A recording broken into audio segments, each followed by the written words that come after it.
अब आप देखिए, एक शब्द है खिचड़ी, जो कि एक सुपाच्य भोजन होता है, एक मिश्रण ही होता है खाद्य पदार्थों का। लेकिन सियासत में जब खिचड़ी पकाई जाती है तो इसका पूरा ख्याल रखा जाता है कि वो विरोधियों को पच न पाए। स्वागत है आप सभी का, आपके साथ मैं हूं स्वप्निल। राज्यसभा का रण अब सचमुच रोचक हो चला है। नामांकन के लिए 3 दिन बचे हैं। बीजेपी ने अपने पत्ते खोल दिए हैं, कांग्रेस ने अब तक अपने पत्ते छिपाकर रखे हैं। यह स्थिति तब है जब नंबर गेम के हिसाब से सब कुछ क्लियर है। बीजेपी क्या खिचड़ी पका रही है उसका एनालिसिस अब हो सकता है। एक्स्ट्रा नीति बीजेपी ने नहीं अपनाई है, और लेकिन यह जरूर है कि क्या इस बार कुछ बड़ा होने वाला है, तो वो बड़ा इस लिस्ट में नजर भी आता है। उधर प्रदेश कांग्रेस चाहती है कि सोनिया गांधी राजस्थान से रण में उतरे। एक ऐसी नेता जिसने यूपी में किसी तरह पार्टी की लाज बचाई, उन्हें भी राज्यसभा के रण में उतारकर जाने क्या मैसेज कांग्रेस देना चाहती है, जिसी पर चर्चा की आखिर चल क्या रहा है। हमने राष्ट्रीय अध्यक्ष जी से आला कमान से निवेदन किया है कि राजस्थान से राज्यसभा की उम्मीदवार हमारे यहाँ से श्रीमती सोनिया गांधी जी को बनाया जाए, और उनको यहाँ से बनाया जाता है तो मैं समझता हूँ हमारे प्रदेश के पूरे कांग्रेस जनों को बड़ी खुशी होगी, और इससे बढ़ के कोई निर्णय नहीं हो सकता। और मेरे साथ बीजेपी की ओर से सुरेश गर्ग जी हैं, कांग्रेस की ओर से राजेश कटारा जी और राजनीतिक विश्लेषक मनीष गोधा जी। आप सभी का स्वागत है समाचार प्लस पर। गर्ग साहब, आप भी जानते हैं, जब आपको इनवाइट किया था तब तक तो आपने प्रत्याशी घोषित नहीं किए थे, और अब जब मैं डिबेट चालू कर रहा हूं तो प्रत्याशी घोषित भी हो गए। तो मेरा सवाल आपसे पहले ही होता कि क्या खिचड़ी आप पका रहे हैं, लेकिन अब मैं आपसे पूछ रहा हूं क्या खिचड़ी आपने पकाई है। हमने कोई खिचड़ी नहीं है, हमारे तो पार्टी आलाकमान ने और पार्टी नेतृत्व ने जो एक सामूहिक निर्णय लिया है, और चुन्नीलाल गरासिया जी और मदन राठौड़ जी दोनों को हमने प्रत्याशी बनाए। क्योंकि वैसे देखा जाए तो जो 3 राजस्थान से राज्यसभा के लिए चुन के आने हैं, जिसमें से 2 भारतीय जनता पार्टी के निश्चित रूप से जब चुन के आएंगे, तो उस हिसाब से हमने हमारे कैंडिडेट है। और दोनों हर बार राजस्थान पर ही आकर थोड़ा समय पार्टी को लेना पड़ रहा है, ऐसा नहीं है। मैं आपको गिना सकता हूं। हाँ, समय तो देखिए, समय ऐसा कुछ नहीं है कि भाई समय लग रहा है। अब क्या होता है कि पार्टी के पास में बहुत सारे अब निर्णय लेने के लिए, देखिए, जब आपको सीएम पद की घोषणा करनी थी उस वक्त भी राजस्थान सबसे लास्ट में हुआ। जब आपको उसके बाद मंत्रिमंडल बनाना था तब भी राजस्थान सबसे लास्ट में जाकर हुआ।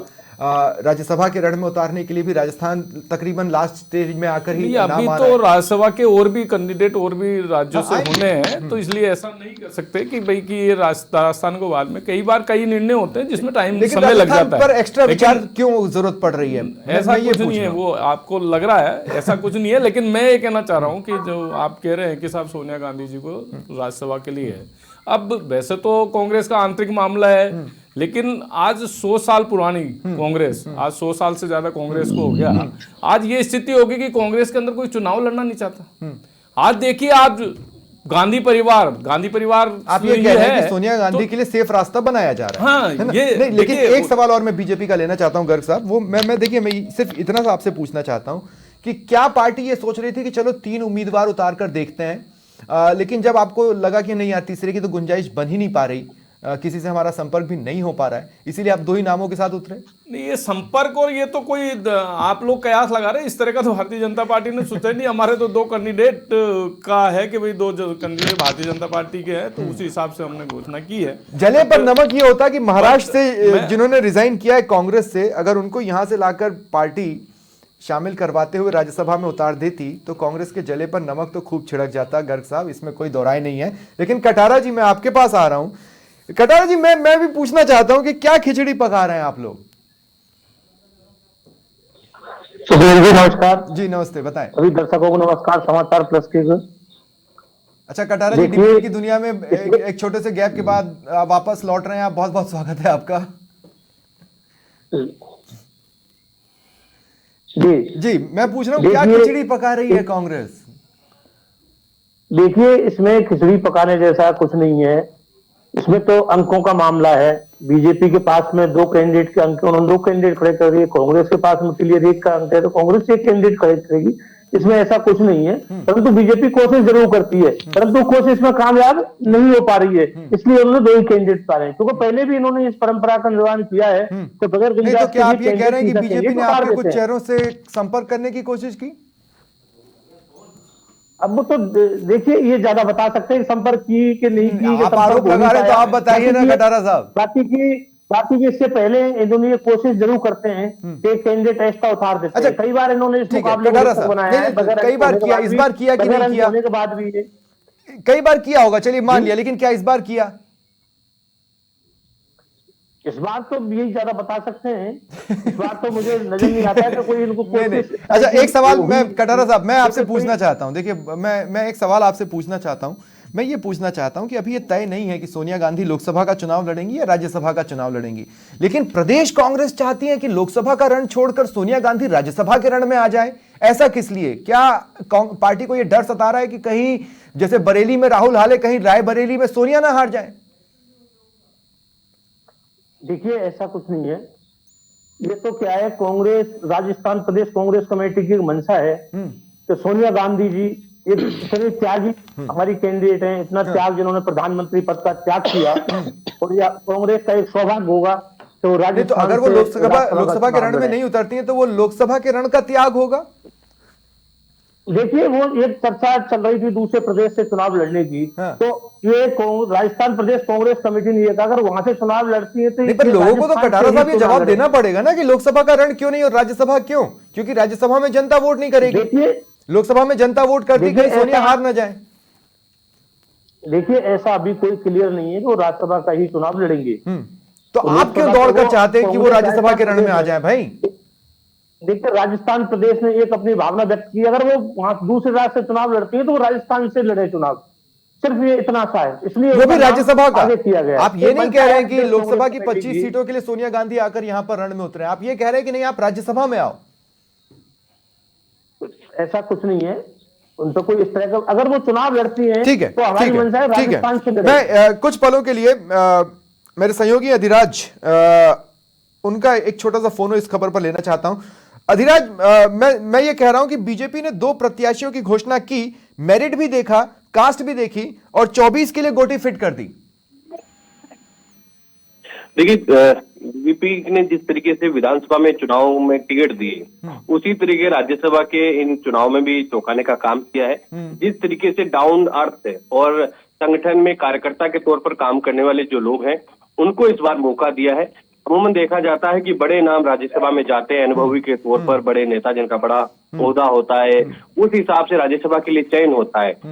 लेकिन पार्टी ने एक बार फिर चौंकाने वाला डिसीजन लिया है। कई बड़े नामों की चर्चा चल रही थी, लेकिन उनको सिरे से खारिज करके मदन राठौड़ और चुन्नीलाल गरासिया को राज्यसभा के लिए उम्मीदवार बनाया है। दोनों का राज्यसभा जाना, जी हाँ, मैं कह रहा हूं दोनों स्थानीय, एक भी बाहरी नहीं।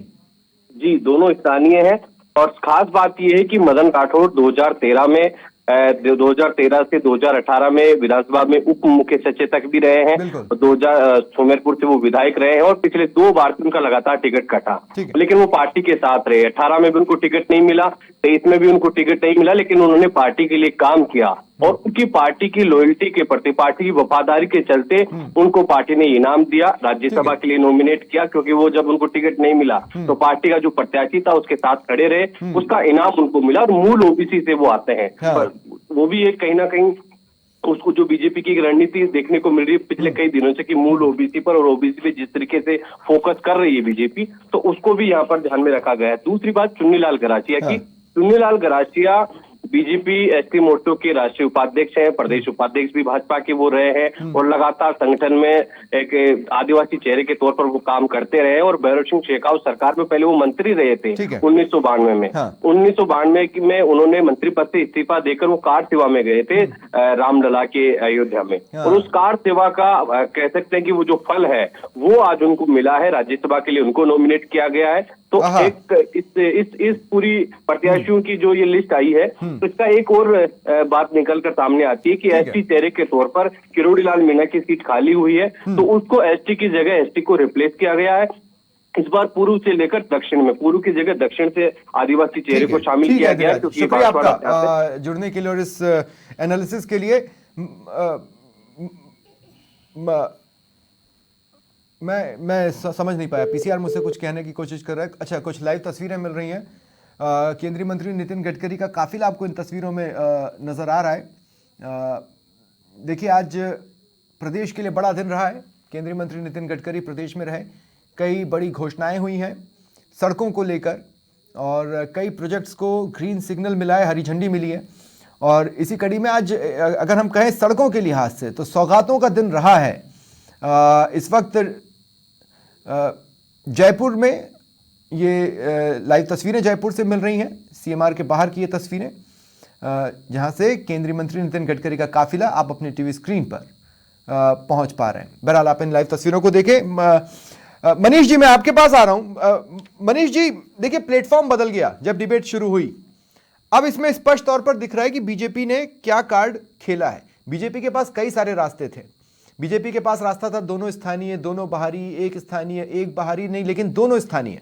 ये कार्ड यहां पर बीजेपी ने खेला और कांग्रेस पर बढ़त ली है। लेकिन अगर कांग्रेस अब अपनी मंशा पर रहती है तो वो उम्मीदवार बाहरी कहलाएगा। मुझे तो समझ में नहीं आता कांग्रेस को बाहरी उम्मीदवार पसंद क्यों आते हैं। आप अभी की स्थिति देखिए कि 10 सीटें हैं, 10 में से 6 कांग्रेस के हैं और सिर्फ एक राजस्थान का है, नीरज डांगी, बाकी 5 बाहर से हैं। मुझे तो ये समझ में नहीं आता कि आखिर राजस्थान में क्या नेताओं की कमी है या कि यहाँ के कार्यकर्ताओं में वो कैलिबर नहीं है कि राज्यसभा में जाके बैठें। और मतलब क्या, मुझे तो ये समझ में नहीं आती क्यों राजस्थान को एक चारागाह बना रखा है। और ये इसमें बीजेपी भी कोई बहुत ज्यादा वो नहीं है, पर बीजेपी का इस मामले में रेशो पिछला कुछ समय से कुछ कम है। बट आप सोचिए कि मतलब पिछला जो चुनाव हुआ राज्यसभा का, तीनों कैंडिडेट राजस्थान से बाहर के थे कांग्रेस के। मतलब मैं इस चीज को बहुत मतलब मैं राजस्थान से होने के नाते भी मानता हूँ। और कांग्रेस के कार्यकर्ताओं के से अभी कुछ समय पहले ही मेरी बात हुई थी इस बारे में। वो यही कहते थे कि बोले राजस्थान के पता नहीं क्यों लोगों को, यहाँ के लोग यहाँ की पार्टी क्यों नहीं मानते चलते। सोनिया गांधी आए, स्वागत है, अच्छी बात है, बड़ी नेता है, यदि वो यहाँ से। लेकिन अगर सोनिया गांधी को लाते हैं तो आपको देश को मैसेज देना पड़ेगा ना कि वो लोकसभा का रण क्यों छोड़ रही है। और ये बहुत महत्वपूर्ण बात है कि आखिर चलिए ठीक है, मान सकते हैं उनका स्वास्थ्य भी एक कारण हो सकता है उसके पीछे। लेकिन वहां पर प्रचार का जिम्मा तो वैसे भी उनके बिहाफ पर प्रियंका गांधी संभालती है मनीष जी। हाँ बिल्कुल, लेकिन हाँ यही वाली एक बहुत इंपॉर्टेंट बात भी है कि आखिर आप लोकसभा छोड़ करके राज्यसभा को क्यों आखिर चुन रही हैं। तो ये बीजेपी को, मुझे लगता है कि कांग्रेस को इसका भी जवाब देना पड़ेगा जनता को कि आखिर इतनी बड़ी जो मास लीडर कहलाती है, पार्टी की सबसे बड़ी नेता है, वो आखिर क्यों राज्यसभा का एक आसान तरीका, और वो भी राजस्थान जैसी जो कि कंफर्म सीट है जिससे कोई बात ही नहीं है, वहां से वो। और मुझे लगता है कि दो बीजेपी ने उम्मीदवार उतारे हैं, उससे शायद कहीं ना कहीं इस तरह का संकेत है बीजेपी के पास कि कोई एक वो जो आपस में एक भाईचारा होता है पार्टियों के बीच में, तो कुछ हो सकता है कि शायद कोई बड़ा चेहरा कांग्रेस का यहाँ से आ रहा होगा, इसी वजह से पार्टी ने 2 ही उम्मीदवार उतारे हैं। तो खैर वो जो कुछ भी रीजन है, संख्या बल के हिसाब से भी बीजेपी दो से ज्यादा सीटें नहीं आ पा रही थी। लेकिन मैं वही बात कहना चाहता हूँ कि स्थानीय पर आखिर क्यों नहीं पार्टी जाती, ठीक है, क्यों पार्टी के पास ऐसे चेहरे नहीं है कि जो राज्यसभा में जा सकते। ठीक है गर्ग साहब, धीमे से स्थानीय का फ्लेवर आपने डाला है राज्यसभा के रण में। बीते कुछ समय से हमने देखा, हालांकि कभी कभी आप बाहरी भी लाए, लेकिन स्थानीय को भी आप मौका देते रहे। अब क्या कारण रहा इन 2 नामों के पीछे? Merit, caste? जैसे चुन्नीलाल गरासी अधिराज कह रहे थे कि वो कार सेवक रहे हैं, मंदिर का इशू हॉट है, तो आप मंदिर का इशू यहां पर रखना चाहते हो इसलिए वो नाम हो। मदन राठौड़, हो सकता है उनका मेरिट आपने देखा हो, लेकिन आपको ओबीसी कार्ड भी चलना था, इसलिए आपने मूल ओबीसी व्यक्ति चुना। देखिए, जातिवाद पे तो भारतीय जनता पार्टी विश्वास करती नहीं है, ये तो कांग्रेस की देन है जातिवाद करना। ये हम तो देखिए मेरिट के हिसाब से, योग्यता के हिसाब से, आज चुन्नीलाल गरासिया जी है, हमारे पुराने कार्यकर्ता है, जड़ से जमीन से जुड़े हुए कार्यकर्ता है। इसी तरीके से मदन राठौड़ जी, वो भी पुराने कार्यकर्ता है, उप मुख्य सचेतक रहे हुए हैं, एक्सपीरियंस वाले लोग हैं। तो अगर राज्यसभा में जाते तो अच्छी बात है, खुशी की बात है कि स्थानीय व्यक्ति को, लोकसभा नहीं राज्यसभा, हाँ तो स्थानीय व्यक्ति को अगर राज्यसभा में भेज रहे हैं और एक्सपीरियंस वाले को भेजते हैं तो ये अच्छी बात है ना। ये तो हमारे भारतीय जनता पार्टी की रणनीति है, बहुत अच्छी बात है। लेकिन मुद्दा आज ये था कि भाई आज सोनिया गांधी को राज्यसभा से राजस्थान से भेजना, तो मैं उस पर चीज कहना चाहता हूँ, मान लिया जाए 100 साल पुरानी, अजीत साहब 100 साल पुरानी कांग्रेस, उसकी आज दशा ये होगी कि कोई चुनाव लड़ने के लिए तैयार नहीं है। रायबरेली तो इनकी पारंपरिक गांधी परिवार की सीट है ना, तो वहां पे भी इनको डर लग रहा है क्या? भाई राहुल गांधी तो जा चुके हैं राजस्थान, उसको यूपी को छोड़ के भाग चुके, वायनाड चले गए। पर इस बार भी तो उनको लगा दो जगह से खड़े हो जाए, अमेठी से हारे, तो वही लग रहा है कि उनको रायबरेली में भी यही लग रहा है कि कहीं ऐसा नहीं हो कि रायबरेली से भी ये चुनाव हार जाए। जिस हिसाब से यूपी के अंदर स्थिति हो रही है, तो उस हिसाब से इनको डर सता रहा है, और डर की वजह से ये यहां से किलवाया जा रहा है। ऐसा नहीं है कि वहां से वहां से किलवाया जा रहा है जानबूझ कर कि भाई इस तरह का माहौल बनाया कि सब राजस्थान की कांग्रेस ये चाहती है कि ये चीज, जबकि रियल स्थिति है कि वहां पे इनको ये लग रहा है कि रायबरेली से भी ये जीत के, क्योंकि यूपी के अंदर इनका अस्तित्व खत्म हो चुका साहब, वहां पे अब है बचा ही कुछ भी नहीं। 2 सेकंड इंटरेस्टिंगली नरेंद्र मोदी भी जब लोकसभा के रण में आए तो वो गुजरात छोड़ के आए। नहीं, नरेंद्र मोदी गुजरात, देखिए मेरी बात, 2 सेकंड, मैं सिर्फ ये कह रहा हूं कि देश के लिए छवि का अगर उदाहरण देना हो तो आप कहीं भी जाइए। नहीं देखिए, मोदी जी एक हमारा ऐसे चेहरे हैं कि वो हिंदुस्तान के किसी भी कोने में खड़े हो सकते हैं और जीत सकते हैं। उन्होंने देखिए गुजरात से भी खड़े हुए थे और वहां से दोनों जगह से जीत के आए हैं, और वाराणसी अपना क्षेत्र चुना है और उसमें जीत के आ रहे हैं, कंटिन्यू 2 बार वहां से सांसद है। तो इसलिए वो चीज तो अब आप राहुल गांधी का ही उदाहरण ले लीजिए ना, अमेठी से हारे नहीं आ रहे चुनाव में, तो वही लग रहा है कि कटारा साहब माँ को भी ये सता रहा है कि मैं चुनाव नहीं, बीजेपी जो कह रही है उसमें ये पोर्शन पे तो ध्यान देना चाहिए कि क्या कोई अंदरूनी रिपोर्ट पार्टी को ऐसी मिली है कि रायबरेली में स्थिति कमजोर है। पिछली बार अमेठी से जो हमारी थू हुई वो कहीं इस बार रायबरेली में भी ना हो जाए, और इसलिए बेटर है कि एक कद्दावर चेहरे की इज्जत को बचाया जाए। ये तो हो गया पॉइंट नंबर 1। दूसरी बात यह कि चाहे जो भी केस हो, लेकिन होंगी तो बाहरी ही। तो क्या प्रदेश से, जैसा कि मनीष जी ने कहा, क्या कांग्रेस प्रदेश से किसी ऐसे चेहरे को नहीं ढूंढ पा रही जिसको उपकृत किया जाए कि भाई तुमने इतनी मेहनत की है, आओ हम तुम्हें उच्च सदन में भेजते हैं? जी स्वप्निल जी, अभी गर्ग साहब ने बोला कि सोनिया गांधी जी को डर सता रहा है इसलिए वो यहाँ आ रही है, पर ये भूल गए आपने, हालांकि इस क्वेश्चन का जवाब उनको दे दिया था कि मोदी जी वहां से चुनाव लड़े, डर तो उनको भी सता रहा था, इसलिए वो 2 जगह से चुनाव लड़े, बड़ौदा से जीत के आए वो, अभी इनके जीते हैं साहब 5 लाख से ज्यादा वोटों से जीत के आए। जीतना अलग तरह की चीज है, मैदान छोड़ के भागना अलग तरह की चीज है। वो 2 जगह से इसलिए लड़े कि कहीं एक जगह से आ जाऊं, दूसरी जगह जीत जाऊं। क्या जरूरत है 2 जगह लड़ने की? नए आदमी को मौका देना चाहिए था उस जगह से, जब उनको इतने आत्मविश्वास था, तो इसलिए लड़े वो 2 जगह से। ऐसे दूसरी जगह से राहुल गांधी भी चुनाव जीतेगी ना राहुल गांधी जी बाहर जाकर। नहीं, लेकिन नहीं, राहुल गांधी देखिए डिफरेंस है कटारा साहब, देखिए 2 सेकंड कटारा साहब, 2 सेकंड, देखिए डिफरेंस क्या है। मोदी 2 जगह से खड़े हुए, दोनों जगह से जीते। राहुल 2 जगह से खड़े हुए और उस जगह से हारे जो कि पारंपरिक गढ़ रहा है उनका या गांधी परिवार का। तो एक तो हो गया डिफरेंस ये। दूसरा, फिर मैं आपसे उस सवाल पर आना चाह रहा हूं कि क्यों स्थानीय नहीं? क्या प्रदेश में कांग्रेस के पास ऐसा कोई चेहरा नहीं है जो उच्च सदन में पार्टी की कमान संभाल सके? कोई इतना इंटेलिजेंट चेहरा नहीं है जो उच्च सदन की उच्च सियासत का हिस्सा बन सके? क्या ऐसा कोई चेहरा नहीं है जो अपने इनाम का इंतजार कर रहा है कि भाई हमें भेजा जाएगा राज्यसभा या कहीं भी? देखिए स्वप्न जी, अभी कोई फैसला नहीं हुआ है पार्टी का। ये क्वेश्चन जब होगा, जब फैसला हो जाएगा सोनिया गांधी जी चुनाव लड़ रही है। ये सिर्फ बातें हैं और ये सिर्फ भावना है। बातें तो है दादा, मैं मना नहीं कर रहा हूं, लेकिन ये तो आप ही चाह रहे हैं ना। अभी कोई फाइनल, अरे भाई आप भी तो नहीं, तो आप प्रस्ताव बना के ये भेज सकते थे कि इस स्थानीय चेहरे को दो। आपने प्रस्ताव बना के भेजा कि नहीं सोनिया गांधी को दो। नहीं, सब लोगों की मंशा है सोनिया गांधी के साथ, सोनिया गांधी के सांसद सम्मान करते हैं, बाहर नहीं निकल सकते, विजय मान के चलते हैं। ठीक है मनीष जी, अगर बात चल रही, मनीष जी मैं आपसे देखिए क्लोजिंग कमेंट के तौर पर मैं आपके पास आ रहा हूं। मैं ये कहना चाह रहा हूं कि ठीक है, आपको जो भी फैसला लेना है उसको बैक भी करना है। जैसे बीजेपी आज जिन 2 नामों के साथ मैदान में उतरी है, उन 2 नामों को बहुत आसानी से बैक कर सकती है। अब कांग्रेस को मौका यह मिल गया है कि अभी भी 3 दिन बचे हैं नॉमिनेशंस के। एक बार फिर से सोचा जाए, ड्राइंग बोर्ड पर बैठा जाए और देखा जाए कि अब हम क्या कर सकते हैं। देखिए कांग्रेस के पास तो मौका तो है, इसमें कोई शक नहीं है। देखिए जीती हुई सीट है, यदि बीजेपी ने 2 ही कैंडिडेट खड़े किए हैं तो निश्चित रूप से आपके पास सीट है, आपको किसी को भी भेज सकते हो आप, तो ये कोई जरूरी नहीं है। मैं जो बात कहना चाह रहा था, पहली बात तो ये कि सोनिया गांधी स्वास्थ्य कारणों से आ रही हैं राज्यसभा में, एक अपनी जगह हो सकती है, लेकिन एक पार्टी को मैसेज ये भी देना पड़ेगा कि स्वास्थ्य कारणों की वजह से ही जा रही हैं, कोई किसी तरह का कोई डर या रायबरेली में ऐसा कुछ नहीं है।